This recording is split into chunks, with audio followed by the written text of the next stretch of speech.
పేరు గొప్ప ఊరు దిబ్బ అనే చందాన తయారైంది తిరుపతిలోని పలు కాలనీల్లో అభివృద్ధి పనులు.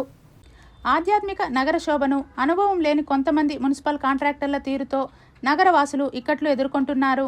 శ్రీ కోదండ రామస్వామి వారి దక్షిణ మాడవీధి సమీపంలో ఇటీవల జరిగిన అభివృద్ధి పనులలో భాగంగా కల్వర్టు నిర్మాణ పనులు చేపట్టారు. నిర్మాణ పనులు విజయవంతంగా నిర్వహించినప్పటికీ అక్కడే వేస్టేజ్ మెటీరియల్ కుప్పలు కుప్పలుగా వదిలివేయటంతో అటుగా వెళుతున్న వాహన చోదకులు, పాదచారులు తీవ్ర ఇబ్బంది పడాల్సిన పరిస్థితి నెలకొంది. నిత్యం రద్దీగా ఉండే ప్రాంతంలో ఈ విధంగా రోడ్డుపై మట్టి కుప్పలు ఉంచటం పట్ల నగరవాసులు అసహనం వ్యక్తం చేస్తున్నారు. ఇప్పటికైనా సదరు కాంట్రాక్టర్ స్పందించి రోడ్డుపై నిరుపయోగంగా వేసిన మట్టి కుప్పలను తొలగించాలని స్థానికులు డిమాండ్ చేస్తున్నారు. అటుగా వెళుతున్న నగరపాలక సంస్థ సిబ్బంది కానీ సంబంధిత అధికారులు చొరవ తీసుకోకపోవడం అత్యంత బాధాకరమని కాంట్రాక్ట్ తీరుపై మండిపడ్డారు. ఇటు మహిళలు ఎక్కువ షాపింగ్ వెళ్ళాలంటే ఇటువైపుగా తీర్థఘట్ట వీధికి 2 వీలర్స్లో ఆ మార్గాన్ని ఎక్కువ ఎంచుకొని ఆ దారిని వెళ్తుంటారు. అటు స్కిడ్ అయి పడిపోయే పరిస్థితులు ఎక్కువగా ఉన్నాయి.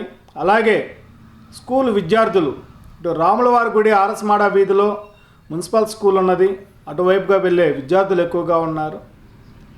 తరచూ ఎక్కువ జనసంచారం ఉన్న ప్లేసుల్లోనే ఈ విధంగా నిర్లక్ష్యంగా వ్యవహరిస్తోంది. ఈరోజు మున్సిపల్ అధికారుల వ్యవహార తీరు చాలా బాధాకరంగా ఉంది.